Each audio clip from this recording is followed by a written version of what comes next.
I was celebrating my birthday with my family at a restaurant when a waitress discreetly slipped a folded note onto my table. "Don't drink that." I froze. I decided to swap my wine glass with my daughter-in-law's, and what happened just 5 minutes later changed everything. My name is Celeste Montgomery, and I'm 62 years old. I never thought my 62nd birthday would be the day that saved my life, but also the day I would discover the depths of family betrayal.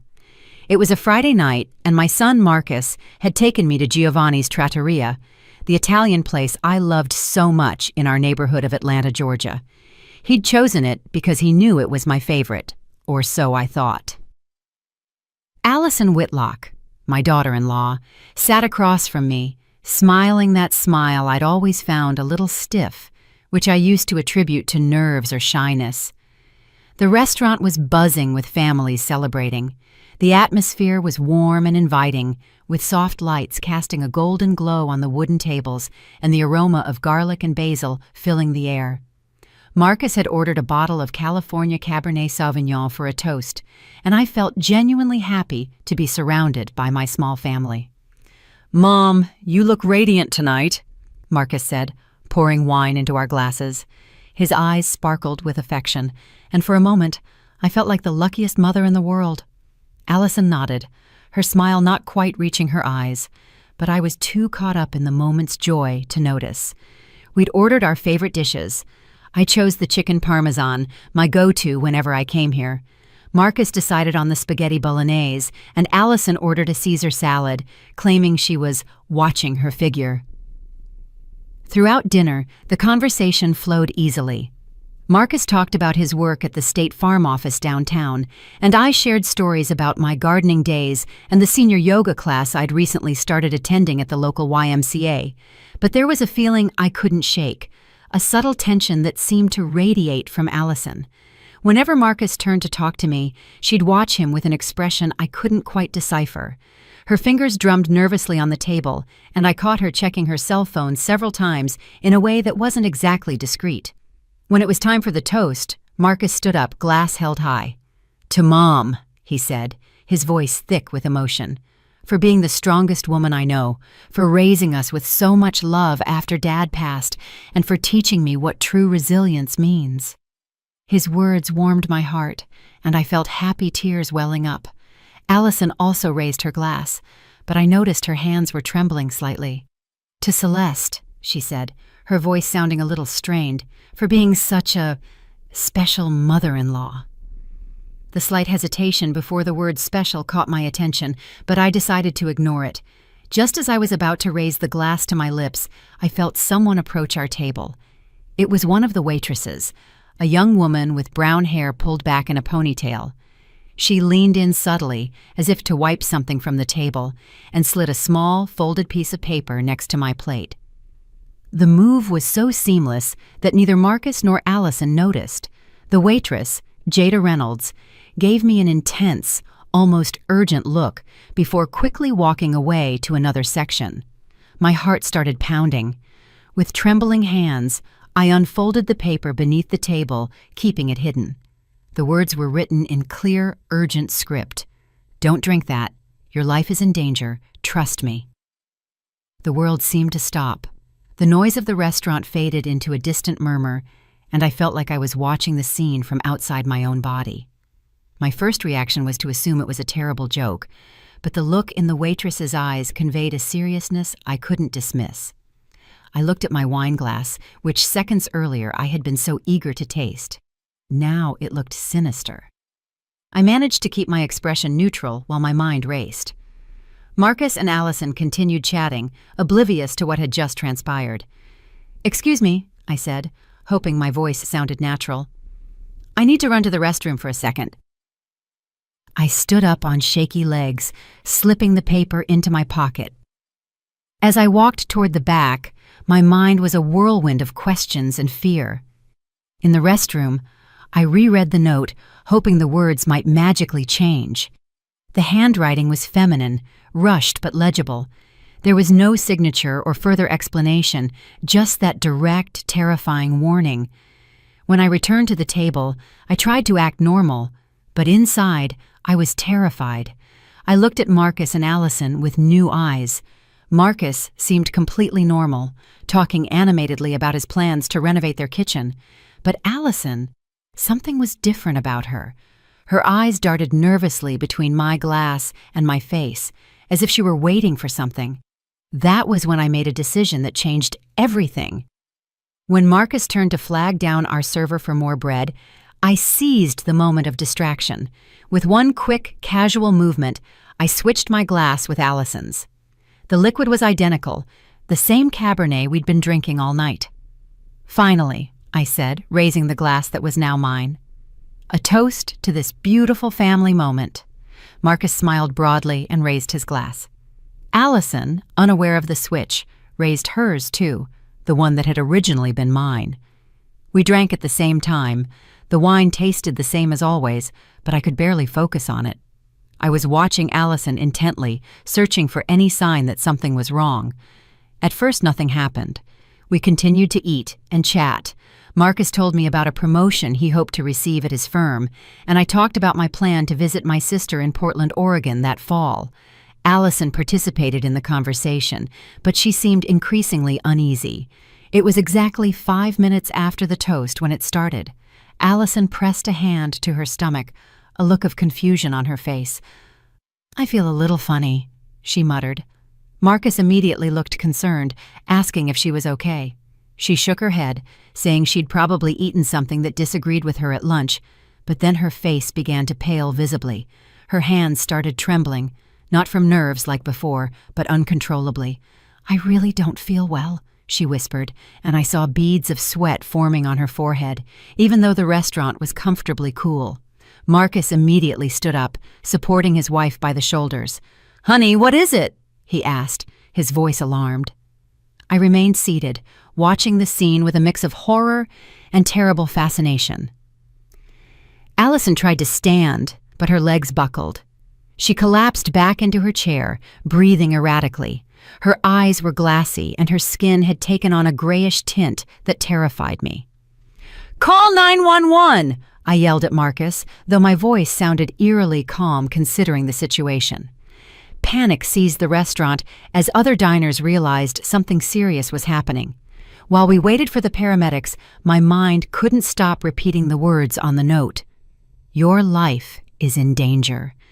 And now I knew with a blood-chilling certainty that the person who had been in danger was me. The ambulance ride to St. Jude Medical Center was a nightmare. Allison had lost consciousness, and the paramedics were working frantically to stabilize her. Marcus held my hand in the back seat, his eyes filled with terror and confusion. I clutched the waitress's note in my fist, feeling like it was the only evidence that I wasn't going crazy. In the emergency room, the doctors immediately whisked Allison away. Marcus and I were left sitting in those uncomfortable plastic chairs that seemed designed to make you feel even more miserable than you already are.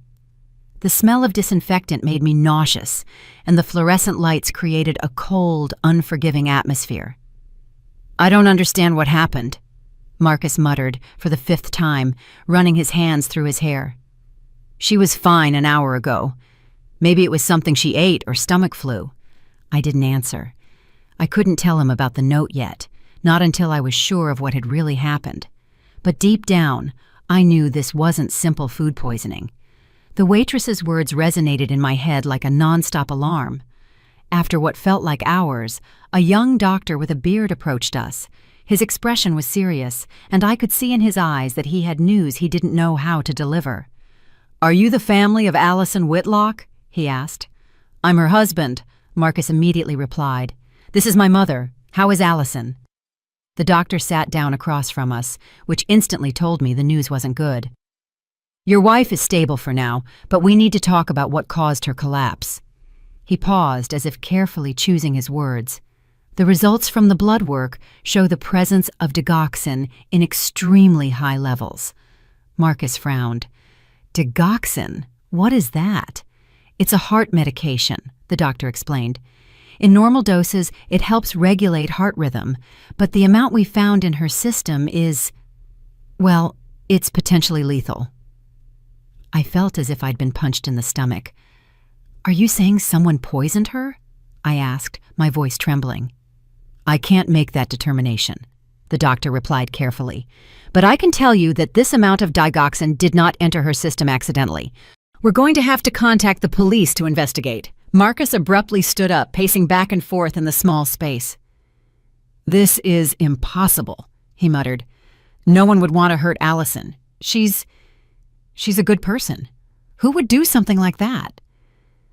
I knew the answer, but I couldn't say it yet. I needed more information. Doctor, I said, is it possible for someone to put this medication in a drink? Definitely, he replied.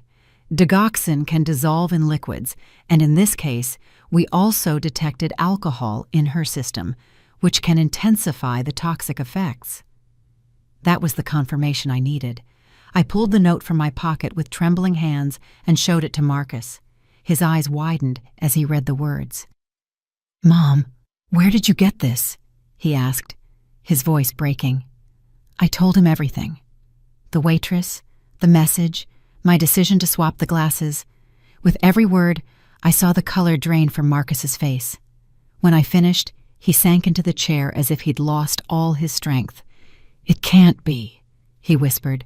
Are you saying someone tried to poison you? That's exactly what I'm saying, I replied firmly, though I was shaking inside. The doctor listened with a grave expression.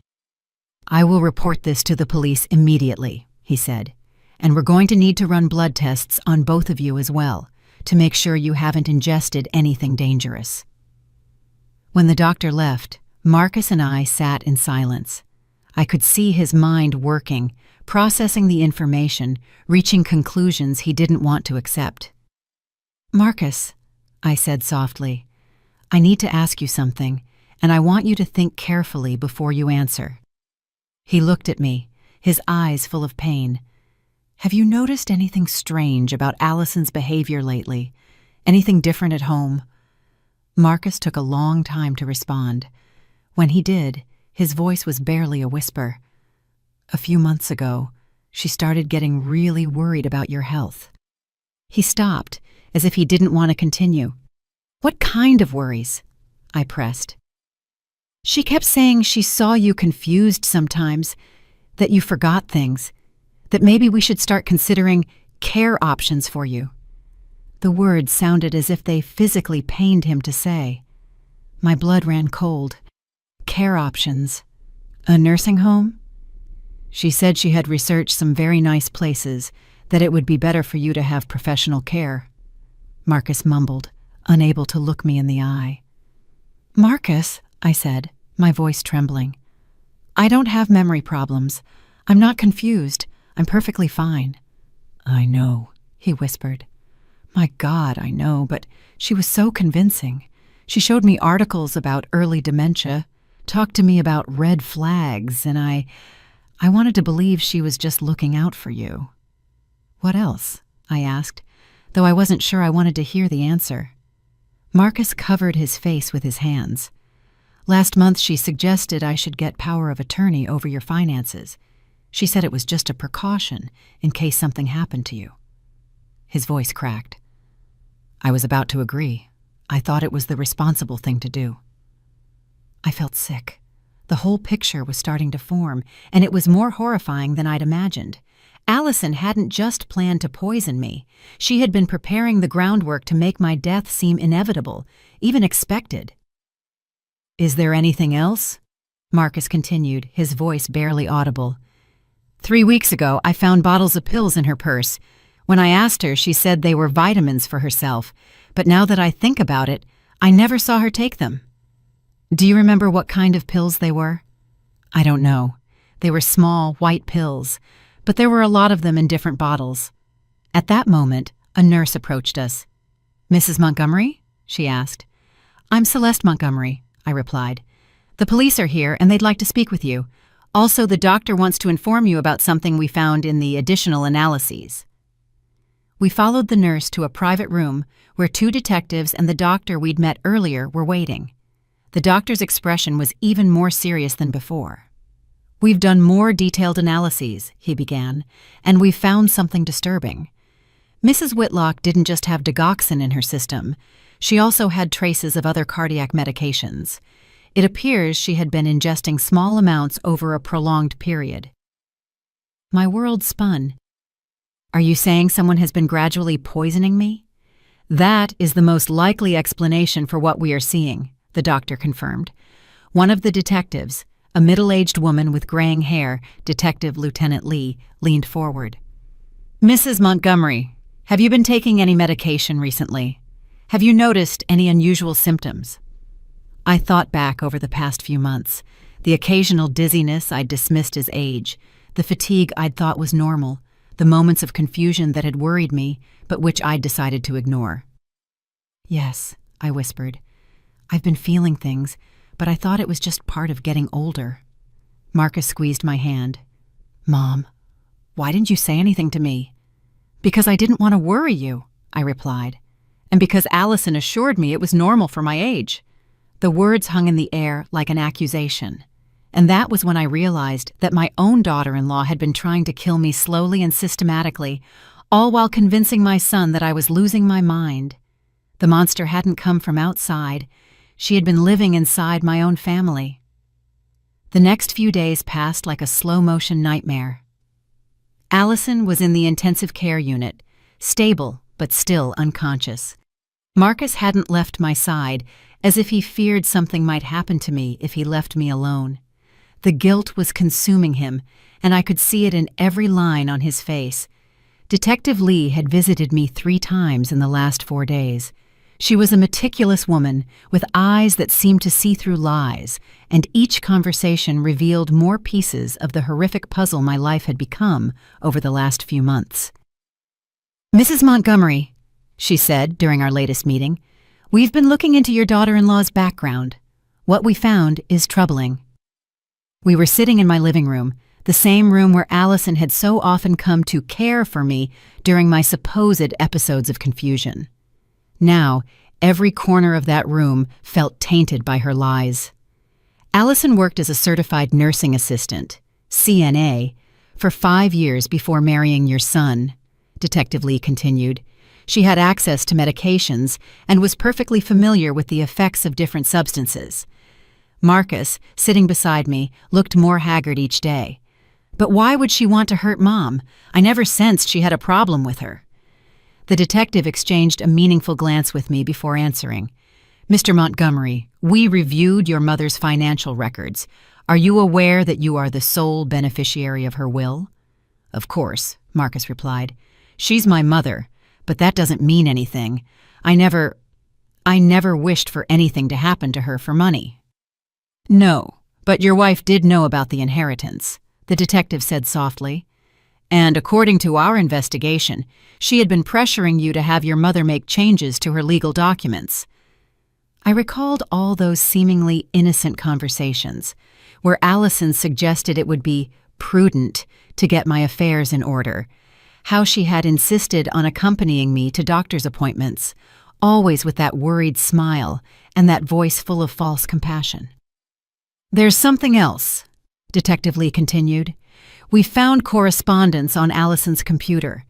She had been researching assisted living facilities specializing in dementia patients, very expensive places where residents rarely receive family visits. My stomach churned. She was planning to have me institutionalized. That appears to be the case, she confirmed.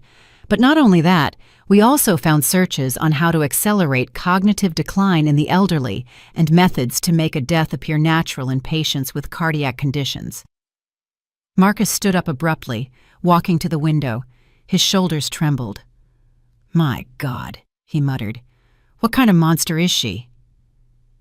But I needed to know more. Over the past few days, I'd been remembering incidents that at the time seemed insignificant, but now took on a sinister meaning. Detective Lee, I said, I think I need to tell you about some other things that have been happening. Over the next hour, I recounted everything. How Allison had started visiting me more frequently several months ago, always bringing tea or some special snack. How after those visits, I would feel strangely tired and confused. How she had subtly started questioning my memory in front of Marcus. She would say things like, Celeste, Don't you remember you already told me that story yesterday? Or, honey, you just asked me that 5 minutes ago. I started doubting myself. I thought maybe I really was losing my memory. Marcus turned from the window, his face full of horror. And I believed her, he whispered. Every time she came home and told me you'd had an episode, I believed her. I thought she was being a good wife by looking out for you. Detective Lee took meticulous notes. Do you recall any specific episode, Mrs. Montgomery? Yes, I replied, feeling rage beginning to replace the fear. 2 months ago, Allison came over for lunch. She brought a homemade soup, said she'd made too much and didn't want it to go to waste. After eating it, I felt so unwell that I had to lie down. When Marcus arrived that night, she told him she'd found me confused, that I didn't remember having lunch with her. And what did you remember? I remembered the lunch perfectly, but I felt so sick and disoriented that I couldn't defend myself. Marcus took me to the doctor the next day, but by then I was feeling better. The doctor said it was probably just a stomach virus. Marcus slumped into his chair, covering his face with his hands. She was gradually poisoning you, he murmured. I helped her convince you that you were going crazy. It's not your fault, I said, though inside I felt a complex mix of pain and understanding. She is very good at manipulation. She manipulated me, too.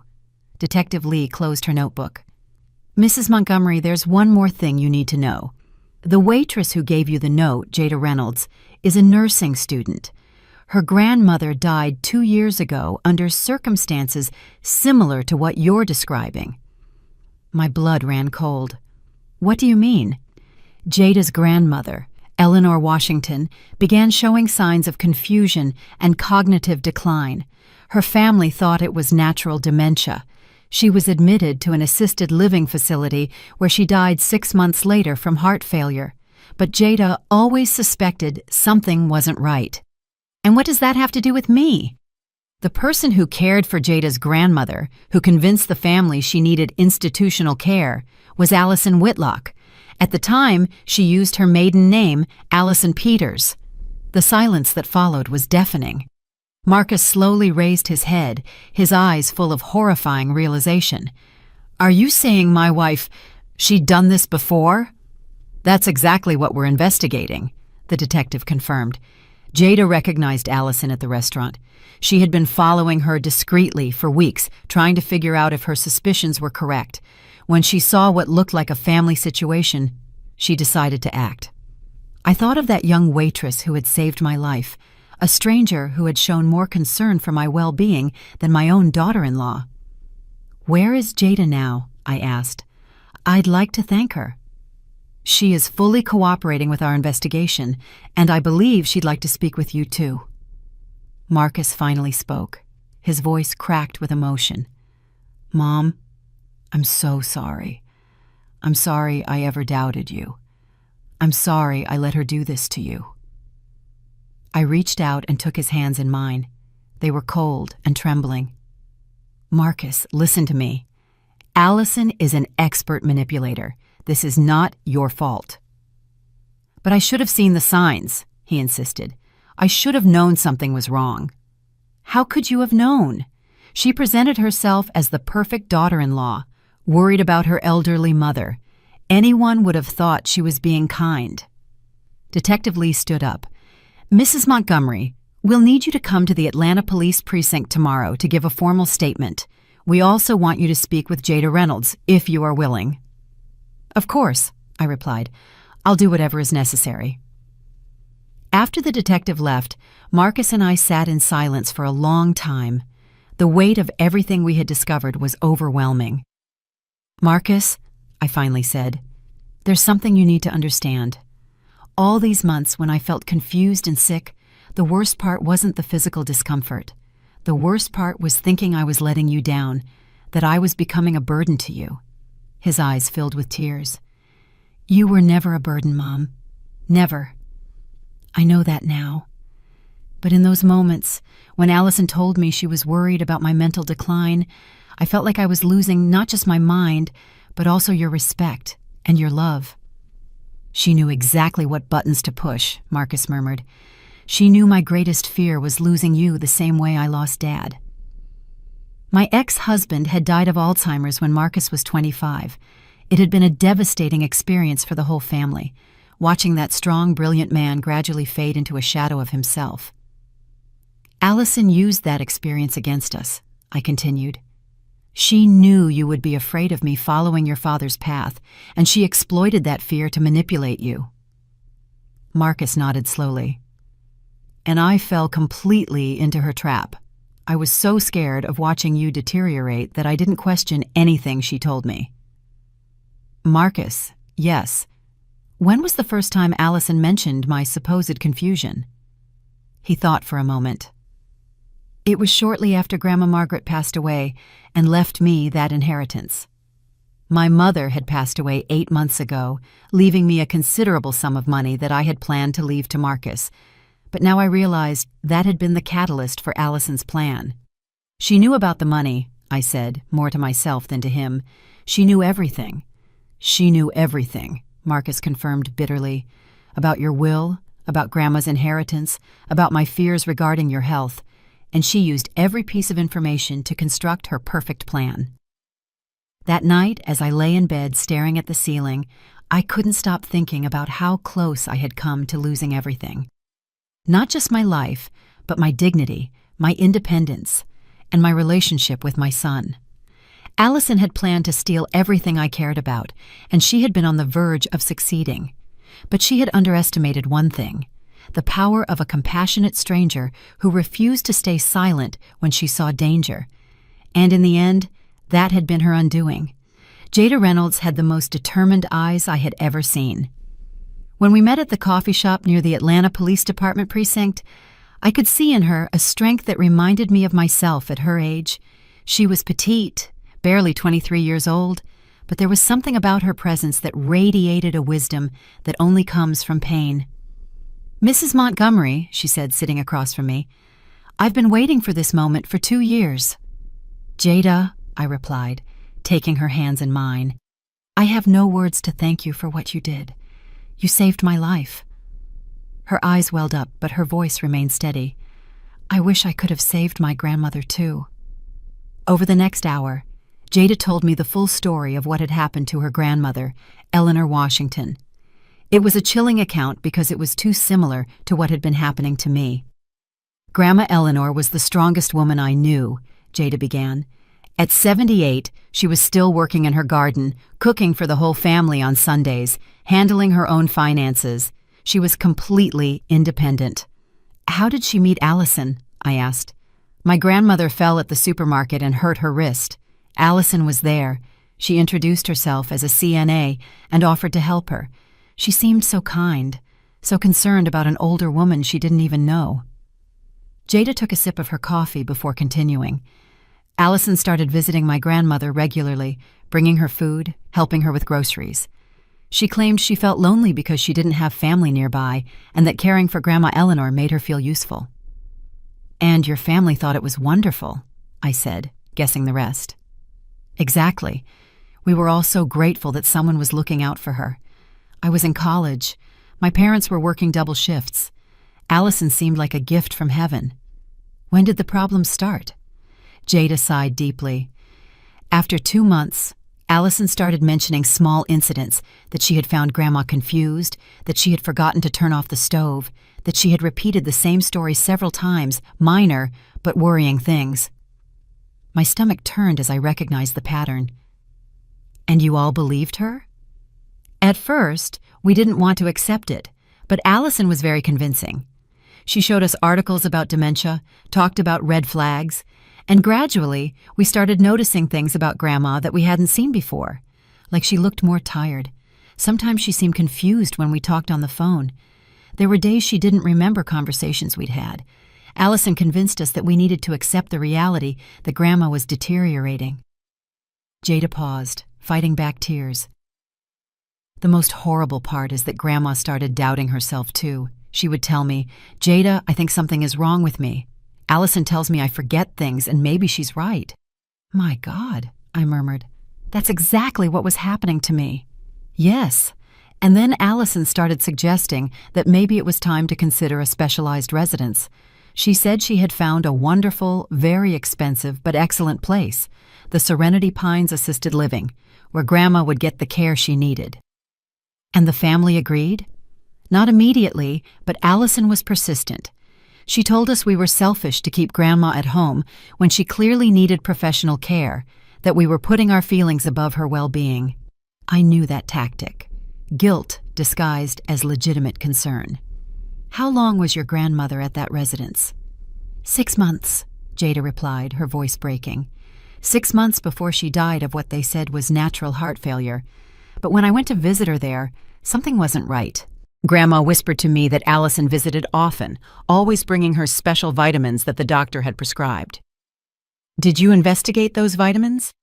I tried, but by then it was too late. Grandma had died. And when I inquired about the medications, I was told all her medical information was confidential. Jada wiped her eyes with a napkin. But I knew something was wrong. My grandmother had a perfectly healthy heart her entire life. She had no history of cardiac problems. What did you do then? I started investigating on my own. I discovered that Allison had worked at that residence before getting the CNA job. I also found that there were other similar cases, elderly people who had been admitted there after sudden cognitive decline and who had died of heart problems in a relatively short period. Did you tell anyone? I tried, but I had no real proof, only suspicions. The police told me that elderly people with dementia die from complications all the time. The administrators at the residence said they did everything possible for their patients. No one wanted to listen to a college student who was unhealthily processing her grief. But you didn't give up. I couldn't give up. When I saw Allison at that restaurant, it was like seeing a ghost. I had been following her discreetly for weeks, trying to gather evidence. When I saw her with you and saw the way she looked at your glass of wine, I knew she was about to do the same thing again. How did you know it was the wine? I saw her put something in your glass when you and your son were distracted talking. It was very subtle, but I was specifically watching her. In that moment, I had to make a decision. Stay quiet and risk another person dying, or act without solid proof. Thank God you decided to act. Jada nodded. But what terrifies me the most is thinking about how many other people, like my grandmother and like you, Allison has hurt. How many families have suffered because one woman decided she could gain money and power by manipulating vulnerable elders. That afternoon, Marcus came to pick me up after my meeting with Jada. During the drive home, I told him everything I had learned about Allison's pattern of behavior. Marcus, I said, I need to ask you something else, and I want you to be completely honest with me. Of course, Mom. Ask me anything you want. Did Allison ever mention anything about my will or financial planning? Marcus visibly tensed. Yes, he admitted after a pause. About 3 months ago, she started bringing up the topic frequently. She said it was important to make sure your affairs were in order, especially with your supposed mental decline. What kind of suggestions did she make? She wanted me to convince you to give me power of attorney. She said it would be easier to manage your finances if something happened to you. She also suggested you should consider putting the title of your house in my name to avoid legal complications later on. My blood froze. And what did you think of those suggestions? At first I resisted. It seemed premature, but Allison was very insistent. She said it was the responsible thing to do, that waiting until it was too late would be a terrible mistake. Marcus, yes. Did I sign any documents in the last few weeks without clearly remembering it? His silence was answer enough. Marcus, I need you to tell me the truth. 2 weeks ago, he finally murmured, Allison said you'd had a particularly bad episode, that you'd been very confused and had expressed concern about your finances. She said you'd asked us to come over to help you organize some papers, and when we arrived, you seemed a little disoriented. Allison had prepared some documents she said had been recommended by your lawyer. You said you wanted to sign them to get everything in order. What documents were they? A limited power of attorney and an addition to your will. I felt as if I'd been punched in the gut. An addition? Allison Allison said you wanted to add a clause that would give me immediate control over your assets if you were declared mentally incompetent. Marcus, I said, my voice trembling. I never requested those documents. I never spoke to my lawyer about that. Allison drugged me that day to make me look confused, and then manipulated me into signing documents I never would have signed in my normal state. Marcus pulled the car over into the parking lot of a local mall and covered his face with his hands. My God, Mom, I was a complete idiot. I should have questioned everything. I should have insisted on speaking to your lawyer directly. Don't blame yourself. She had been preparing for this moment for months. She had conditioned you to believe I was sick, that my judgment was compromised. When the time came to act, you were already prepared to accept her version of events. What are we going to do about those documents? We're going straight to my lawyer tomorrow, and we're going to void everything. I will explain the circumstances under which they were signed, and I will make sure Allison never gets access to a single dime of my money. That night, while Marcus called his lawyer to schedule an emergency appointment, I sat in my study and reviewed all my financial documents. The magnitude of what Allison had been planning was terrifying. With those documents I had signed under the influence of her drugs, she would have had virtual control over my entire estate. Once she had me admitted to a residence as a patient with dementia, she would have been able to manipulate my money freely while keeping me sedated and isolated. And eventually, when it was no longer useful to keep me alive, she would have found a way to accelerate my death, just as she had done with Jada's grandmother. It was a perfect plan, executed by a woman who had turned murder into an art form. But she had made one fatal mistake.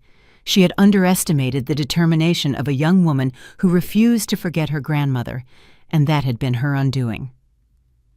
Allison woke up from the coma 4 days after drinking the poison intended for me. When Detective Lee called to inform me, I felt a strange mixture of relief and apprehension. On one hand, I was glad she hadn't died. As monstrous as she was, I didn't want her death on my conscience. On the other hand, I knew her waking up meant I would have to face her face to face. "How is she?" I asked over the phone. "Physically, she's recovering well," Detective Lee replied. "But mentally, well, she's very agitated. She's been asking for her husband constantly, and when we told her you were okay, her reaction was intense." "What kind of reaction?" "Complete denial. She insists there was some kind of mistake, that she would never hurt anyone. But the most concerning thing is that she's also been asking specifically for you, Mrs. Montgomery. She wants to see you." My stomach flipped. "Do I have to see her?" "You're not obligated, but it could be helpful for the case. Sometimes, when suspects are confronted directly by their victims, they reveal important information, but I completely understand if you don't feel comfortable." I thought about it for a moment. Part of me wanted to hide, to pretend Allison didn't exist and let justice run its course without my direct participation. But another part of me, a stronger part, wanted to look her in the eye and tell her she had failed to destroy me. "I'll do it," I finally said. "But I want Marcus to be present." "Of course. Tomorrow afternoon. Does that work for you?" That evening, Marcus and I sat in my kitchen drinking tea and mentally preparing for what was to come. He had been incredibly protective of me since we discovered the truth, almost as if he feared Allison could hurt me even from her hospital bed. "Mom," he said, "you don't have to do this. We can let the police and lawyers handle everything." "Yes, I do have to do this," I replied, with more firmness than I felt. "I need to see her. I need to understand how I could have been so blind for so long." "You weren't blind. She's an expert manipulator."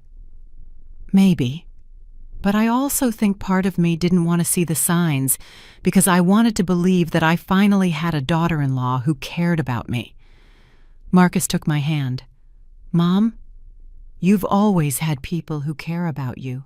You have me." "I know, honey, but it's different. You're my son. You're supposed to love me. Allison chose to be in my life, or so I thought. The idea that someone would choose me, that they would consider me worthy of affection without familial obligation, that meant a lot to me, and she took advantage of that. Yes, she took advantage of my loneliness, my desire to be loved, my fear of aging. She knew exactly my vulnerable spots, and used them against me. The next day, as we entered the hospital, I felt like I was walking toward my own execution.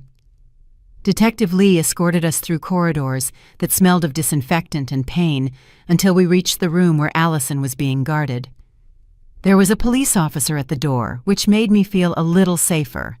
But when the detective opened the door and I saw Allison for the first time since that horrible night at the restaurant, all my mental preparation vanished. She was pale and thin, with IV tubes connected to her arm, but her eyes had the same calculating intensity they had always held. When she saw me enter, her expression immediately shifted to one of feigned vulnerability. "Celeste," she said in a weak voice, reaching out a hand toward me. "Thank God you're okay. I was so worried." I stood near the door, refusing to approach her bed. Marcus positioned himself protectively between us. "Allison," I said, my voice firm, "we know what you did." Her expression of confusion seemed genuine, but I had already learned what a good actress she was. "What are you talking about? I'm the one who got sick. Someone tried to poison both of us." "No," I replied. "Someone tried to poison me, and that person was you." For the first time, I saw a flicker of something darker in her eyes, but she quickly hid it behind seemingly sincere tears. "Celeste, I don't understand why you're accusing me of something so terrible. I love you like a mother. I would never hurt you." "How did you love Jada Reynolds' grandmother, Eleanor Washington?" I asked. The change in her expression was instantaneous. The tears dried, the vulnerability disappeared, and for a moment I saw the real Allison, cold, calculating, furious. "I don't know who you're talking about," she said, but her voice had lost all its feigned warmth. Marcus took a step forward. "Allison, we found the medications at our house. We found your correspondence. We know about the money, about the documents you made Mom sign. We know everything." Allison sat up straighter in bed, and her mask of the innocent victim began to completely slip. "Marcus, honey, you have to understand. Everything I did was for us, for our future." "Our future?" he repeated in disbelief. "Your mother is older, Marcus. She doesn't have many good years left. Wouldn't it be better if she could enjoy her final years in a place where she received appropriate care while we built a life together without the burden of constantly worrying about her?" The coldness with which she spoke about me, as if I were an inconvenient object, made me nauseous. "And the money?" Marcus asked. "Was this all about the money?" Allison sighed as if she were explaining something obvious to a child. "Money is important, Marcus. Your mother isn't going to live forever. And when she's gone, why shouldn't we make sure we're comfortable? She doesn't need all those savings in a nursing home." "Are you talking about killing me?" I said, my voice trembling but steady. For the first time, Allison looked directly at me with pure hatred. "I'm talking about being practical about an inevitable situation." "How were you practical with Jada's grandmother?" Her smile turned cruel. "Eleanor Washington was a lonely old woman who was going to die anyway.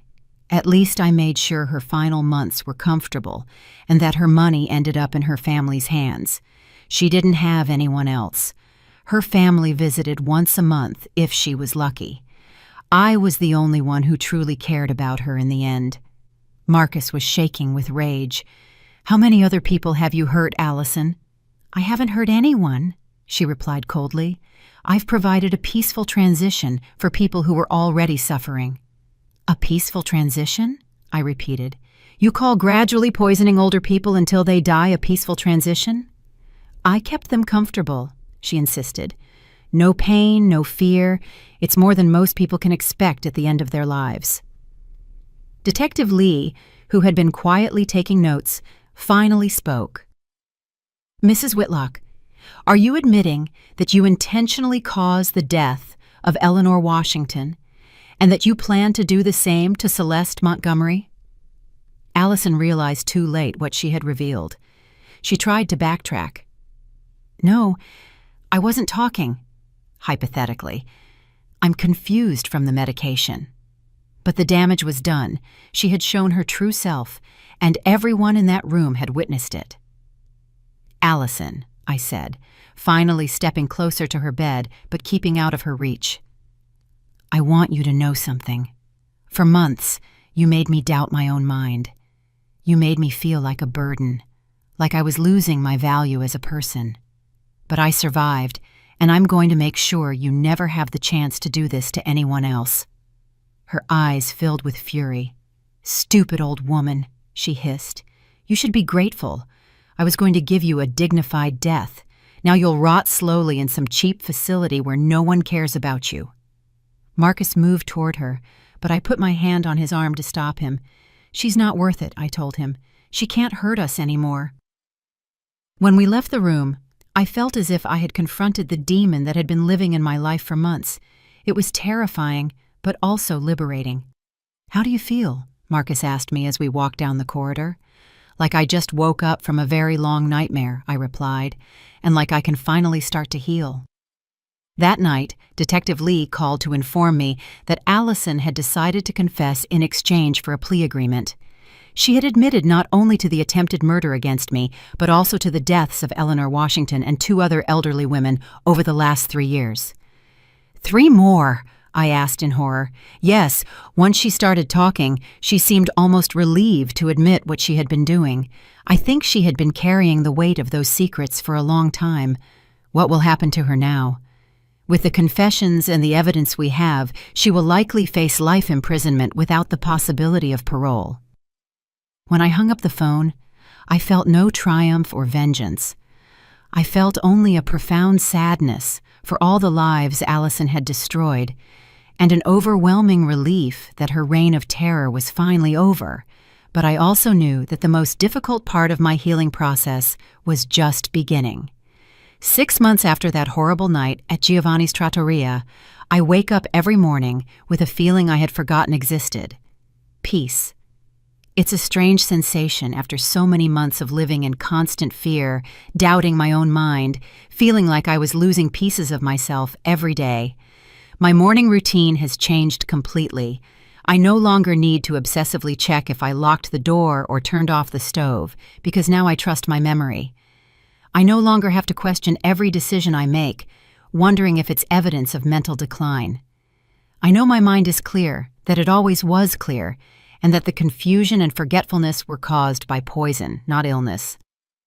Marcus comes to visit me every Sunday, and our relationship has transformed in ways I never imagined possible.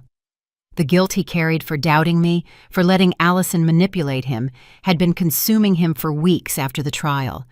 But we worked through it together in family therapy, and little by little, we've built a new, deeper trust. "Mom," he told me during one of our sessions, "I think part of me always knew something wasn't right, but it was easier to believe your mind was deteriorating than to face the possibility that my wife was a killer." "Why was it easier?" the therapist asked him. "Because if Mom was sick, I could be the hero who took care of her. But if Allison was lying, that meant I had chosen poorly, that I had brought danger into my mother's life. That would make me the villain of the story." It was painful to hear that, but it was also a relief. Marcus had found the courage to be honest about his own fears and insecurities, and that allowed us to truly heal. Allison's trial lasted 3 weeks. I testified for 2 full days, recounting my story to a jury who listened with a mixture of horror and compassion. Jada Reynolds also testified, speaking bravely about her grandmother's death and her determination to find justice. Allison attempted to use an insanity defense, claiming she suffered from a personality disorder that made her incapable of controlling her actions. But the prosecution presented evidence of years of meticulous planning, internet searches on poisons and murder methods, falsified documents, and deliberate financial manipulation. When the verdict was read, guilty on all counts, I didn't feel the satisfaction I had expected, only emptiness. A woman I had once called family would be sent to prison for the rest of her life. And while I knew it was justice, I couldn't help but feel sadness for what might have been if Allison had chosen a different path. After the trial, I decided to make some important changes in my life. The first was to move. I couldn't continue living in the house where Allison had come so many times to slowly poison me. Every corner held memories of those terrible months, and I needed a new space to build a new life. I found a charming small house near Lake Lanier with a yard that lets me spend hours working with my hands in the dirt. There is something deeply healing about planting seeds and watching them grow, about creating life after having been so close to losing it. Jada Reynolds has become an important part of my new life. We meet regularly for coffee, and we've developed a friendship that goes far beyond the circumstances that brought us together. She is finishing her nursing degree, and I have been helping her financially with her studies. It's my way of honoring the memory of her grandmother, Eleanor, and thanking her for saving my life. "Mrs. Montgomery," she told me during one of our recent visits, "there's something I want to tell you." "Tell me, dear." "I've been thinking about specializing in geriatric care. I want to work with older adults, help them maintain their dignity and independence for as long as possible." "That's wonderful, Jada. What inspired you to make that decision?" "You," she replied simply. "Watching you fight to get your life back, how you refuse to be defined by what Allison did to you, showed me that older people aren't helpless victims. They are warriors who have survived decades of life and deserve respect and protection." Her words filled me with a warmth I hadn't felt in a long time. Knowing that my horrible experience could inspire something good in the world gave a purpose to all the pain I had suffered. I've started speaking publicly about my experience, not to seek attention or sympathy, but to educate other families about the signs of elder abuse. It's astonishing how many people approach me after my talks to say they recognize some of the patterns I describe in their own families. A 70-year-old woman told me her son-in-law had been pressuring her to grant him access to her bank accounts using the same type of manipulation Allison had used on me. Another family realized their father's episodes of confusion always occurred after visits from his new caregiver. I can't save everyone, but if my story can help prevent even one case of abuse, then everything I went through will have been worth it. Marcus has started dating someone new, a woman named Sarah, whom he met at a support group for crime victims' family members. At first, I worried about how this would affect our reconstructed relationship, but Sarah is genuinely wonderful. She's transparent, honest, and completely respects the boundaries Marcus and I have established. "Mom," Marcus told me last week, "I want you to know that I will never allow anyone to hurt you again. I've learned to recognize the signs of manipulation, and I promise I will always believe you when you tell me something isn't right." "Marcus," I replied, "I don't need you to protect me from everything. I just need you to trust me and my judgment. I'm stronger than any of us thought." And it's true. I am stronger. The process of surviving Allison's betrayal, of fighting for my sanity and my life, has taught me things about myself I never knew. I'm 62 years old, but in many ways, I feel like my real life is just beginning. I've resumed activities I had abandoned during the months Allison was poisoning me. I went back to my yoga classes, where my classmates welcomed me with open arms. I joined a book club at the local public library. I even took painting lessons, something I had always wanted to do, but never found the time for. Every new activity, every new friendship, every day I wake up without fear is a victory over what Allison tried to do to me. She tried to turn me into a helpless victim, a confused old woman who could be manipulated and eventually eliminated. But she failed. One afternoon, while working in my garden, I found a letter in my mailbox. It had no return address, but I immediately recognized the handwriting. It was from Allison, writing from prison. For a moment, I considered throwing it away unopened. I owed her nothing, and I had no obligation to read her words. But curiosity overcame my caution. The letter was brief and, typical of Allison, completely self-centered. She didn't apologize for what she had done. Instead, she complained about the prison conditions and insisted she had been misunderstood. It ended with a line that made me laugh despite everything. "I hope you appreciate the favor I tried to do you." Even now, even after confessing to multiple murders, Allison saw herself as the heroine of her own story. It was a perfect reminder of why she had been so dangerous and why my decision to cut off all contact with her had been the correct one. I burned the letter in my fireplace that night, watching the words vanish into ashes. It was symbolic. The last vestige of power Allison had over me turned into smoke and disappeared forever. This morning, as I drink my coffee on the porch of my new home, watching the sun rise over Lake Lanier, I reflect on everything I have lost and everything I have gained. I lost my innocence about humanity's capacity for evil. I lost the version of myself that believed goodness would always be recognized and rewarded. But I gained something much more valuable. I gained the absolute certainty of my own strength. I gained the wisdom that comes from surviving the unthinkable. I gained a deeper, more honest relationship with my son, and I gained the satisfaction of knowing that my experience is helping to protect others. Marcus is arriving in an hour for our weekly Sunday lunch. We're going to cook together, something we used to do when he was a kid, but had stopped doing once Allison entered our lives.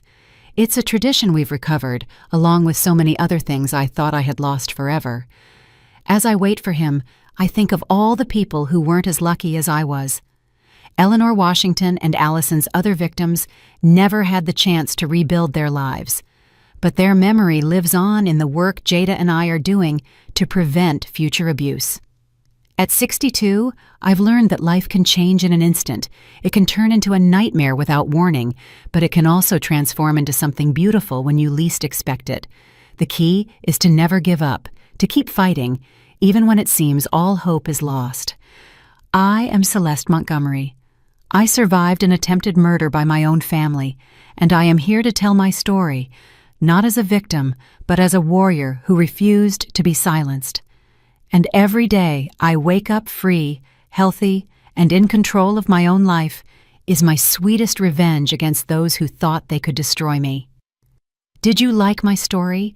And which city are you listening from? Let's meet in the comments. If you like the story, you can support me by sending a super thanks so I can keep bringing more stories like this. Thank you so much for your sweet support. I'm looking forward to your comments on the story. On the screen, you can see 2 new life stories that I highly recommend. There's so much more on my channel. Don't forget to subscribe.